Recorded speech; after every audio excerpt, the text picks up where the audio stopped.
The safety and general well-being of our furry companions is of utmost importance to us. As a result, other than meeting their dietary requirements, we will love to know what their meals consist of. In the bid to do this, the video will explain the evolution of dog food. How did dog food emerge? We will look back at the factors and the trends of dog food production from several years ago. First, let's explain what happened before dog food graced the corporate world. It will interest you to know that dogs haven't always had the status of house pets. Before the Industrial Revolution, only a few dogs were treated and seen as house pets. Many of them were stray dogs, feeding off dump sites, table scraps, and every pathetic opening around. This is what most dogs did to survive. During that period, the study of veterinary medicine was majorly tailored to meet the needs of livestock farmers. The major concern was about corporate practice, as against fending for a pet. However, dogs had always proven their worth as assets during these times. For instance, there were hunting dogs. However, the late 1860s saw remarkable changes in the protection and welfare of dogs. As instituted by a women's group, the first dog rescue and care organization was established. This inspired the formation of other shelters across the United States. Shortly before the first shelter kicked off in 1869, Henry Bergh pioneered the first animal rights protection group. This group was to curb the excesses of humans violating the health and sanity of dogs and other animals. Majorly, it sought to readdress the negative trend of organized canine fights, as well as dogs used for laboratory experiments. Considering the periodic trend, the early 1860s till the late 1860s was instrumental in the emergence of a great life for dogs. However, from a larger time frame, the aftermath of the Industrial Revolution, particularly the 1800s, benefited the canine creatures. People began to take the well-being of dogs more seriously.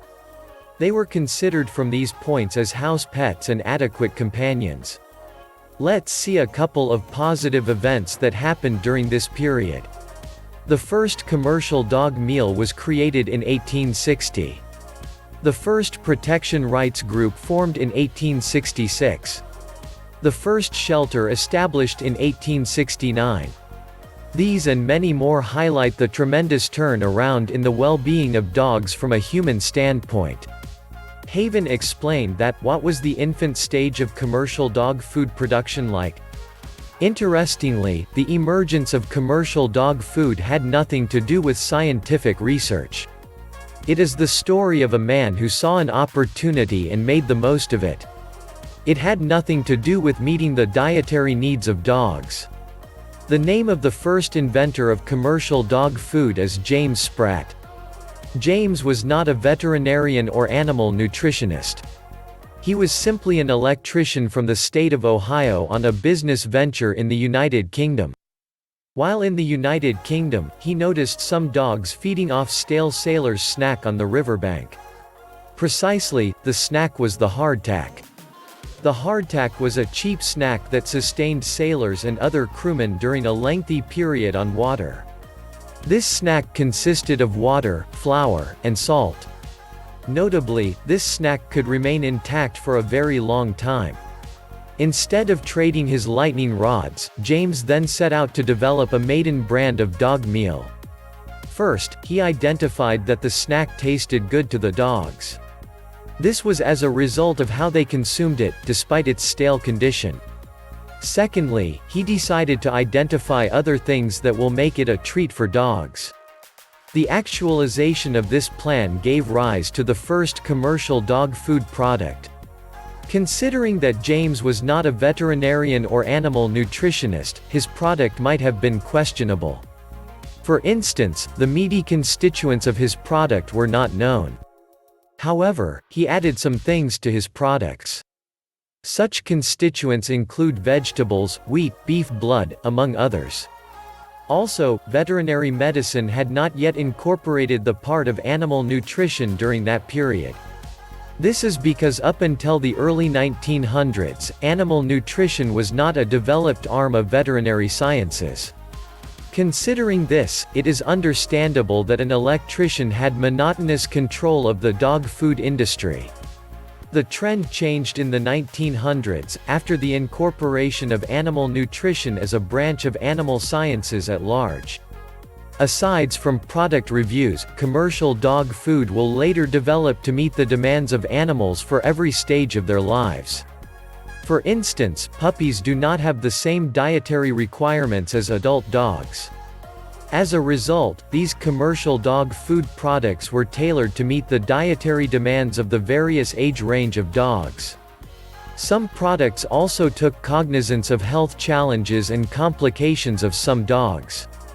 How about the emergence of commercial competitors for James Spratt? It was only a matter of time before competition set in. The other companies began to identify loopholes they could take advantage of. One of such was in the meat constituents of James's product. This concern was particularly for pet parents critical about their dog's health and well-being. Secondly, James's dog food was expensive, and this was another loophole that was exploited. These competitors provided more quality meals at cheaper rates. As a result, as of the 1900s, a lot of people could afford to get commercial meals for their canine companions. Also, pet food companies became concerned about ease and convenience for their customers. This triggered the use of cans as a viable way of packaging and preserving dog foods. An example of such was the Ken L ration. In the early 1900s, before the Second World War, there was an exponential demand in canned dog food. On the other hand, horses were the sacrificial lambs of this era. This is given how many pet food companies used horse meat as ingredients for dog food. The slaughtering of horses was very rampant in those times. Considering this, some livestock farmers started rearing horses solely for this purpose. The trend remained this way until the war started to take its toll on pet food production. During the war, an alternative means of pet food packaging had to be sought. This was due to the restriction on the use of tin, glass, and some other items. For war purposes, the demand for tin was very high. As a result, the packaging of animal food in cans was classified as non-essentials. The same also applied to meat consumption. The war did eat into the very fabric of the society, affecting the use of meat for purposes aside from human consumption. As a result, other than the popular horse meat, an alternative major nutrient had to be sought as well. That needed alternative did birth the production of dry dog food. Kibbles contain a variety of constituents depending on the purpose. As things are, kibbles are the most popular type of commercial dog meal available. However, it was created as an alternative to meaty dog meals. The economic-friendly price of these products has contributed greatly to its success. So, Haven explained the evolution of commercial dog food. What has been the trend so far? First, as things are, there are government regulations binding on pet food manufacturers. This means that commercial canine food product must meet certain standards. Precisely, for the USA, the AAFCO was founded in 1909 to carry out this role. They conduct periodic inspection of pieces of equipment used for production, as well as the final products. Periodically, some products get recalled. Haven violated the nutritional demands of pets. In plain terms, there is utmost transparency in the industry, especially compared to the earlier days. What about notable contributions to the development of commercial dog food? For those who know the industry, Steve Brown is one of the profound names. His invention of commercial raw food was a giant step in meeting the dietary needs of canine creatures. Commercial raw dog food is generally richer in nutrients than any other kind of dog food. The production phase of dog food is not the only area that has witnessed improvements. There have also been positives in the distribution of dog food. This is majorly as a result of technological aid. As against the old tales method of buying through the store, you can get products delivered to you wherever you are. Some online platforms allow you to get these products the easiest way possible. One added advantage is how you can read comments from previous clients and analysts. These reviews and evaluations can influence the choice of your purchase. Also, the prices are usually not affected by local situations. The prices are definite except for shipping cost, which does not always apply. Conclusively, the evolution of dog food has been influenced by a lot of factors. This trend is not static and is always emerging. As pet owners, we should pay the required attention to the food intake of our pet companions. They mustn't be exposed to the wrong meals. Furthermore, the choice of dog food should align with the stage and health condition of the dog. If you've enjoyed this video, click the subscribe button below and hit the notification bell so you'll know once we post a new video. Also, drop a comment below so we can know your thoughts.